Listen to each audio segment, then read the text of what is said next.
किसान दोस्तों, इस साल आपने देखा है तेज गर्मी है, तेज धूप है, 42 से 45 डिग्री टेम्परेचर भी क्रॉस हो चुका है। ऐसे में गन्ने की सिंचाई तो करना ज़रूरी हो जाता है, लेकिन बहुत से किसान भाई क्या करते हैं, इस सिंचाई के साथ साथ उर्वरकों को भी दे रहे हैं।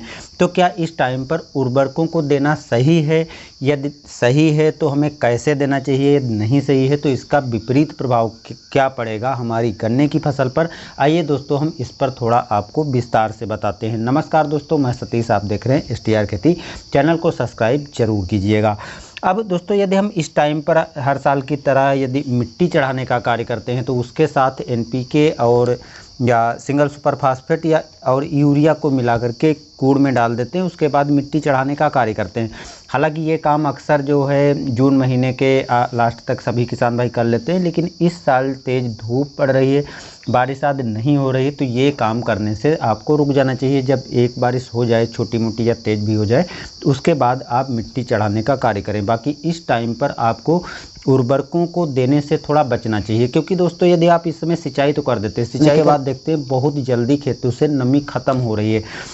ऐसे में यदि आप मिट्टी में उर्वरकों को देते हैं, हालांकि स्प्रे के बारे में हम आगे बात करेंगे, लेकिन मिट्टी में जब हम उर्वरकों को देते हैं तो यहाँ पर विपरीत प्रभाव पौधों पर पड़ता है, क्योंकि जो हम मिट्टी में देते हैं वो पौधे को धीरे धीरे मिलती है, और धीरे धीरे मिलने तक जब तक जो है मिट्टी में नमी ख़त्म हो चुकी होती है और तेज़ धूप, हाई टेम्परेचर होने के कारण पत्तियां झुलसने लगती हैं और बहुत सी पत्तियां सूख जाती हैं। तो इसके कारण जो है पौधा कहीं ना कहीं कमज़ोर हो जाता है और थोड़ा बहुत नुकसान हो जाता है।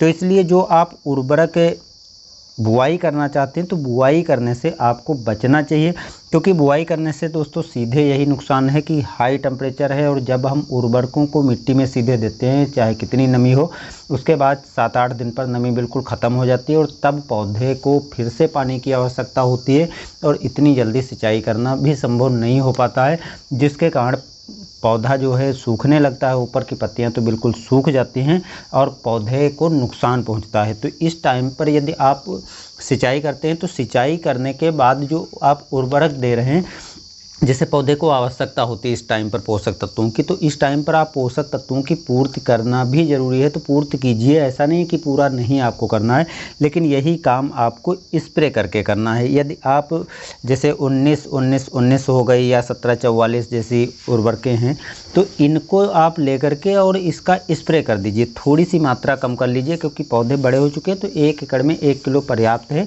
कोई नुकसान नहीं होगा। तो इसका असर जो है, जब आप स्प्रे करेंगे तो पर्याप्त नमी में, तो 7-8 दिन में इसका असर लगभग ख़त्म हो जाता है और पौधे हरे भरे हो जाते हैं, यानी पोषक तत्व मिल जाते हैं। और नीचे से जड़ों के माध्यम से जो लंबी प्रोसेस चलती है और पोषक तत्वों की मिलने की, वो इस पत्तियों के माध्यम से देने में लंबी प्रोसेस, जिससे गन्ने की पत्तियां भी नहीं झुलसती हैं और पोषक तत्वों की भी पूर्ति हो जाती है और किसी तरह का नुकसान नहीं होता। तो ये काम इस टाइम पर आपको करना है।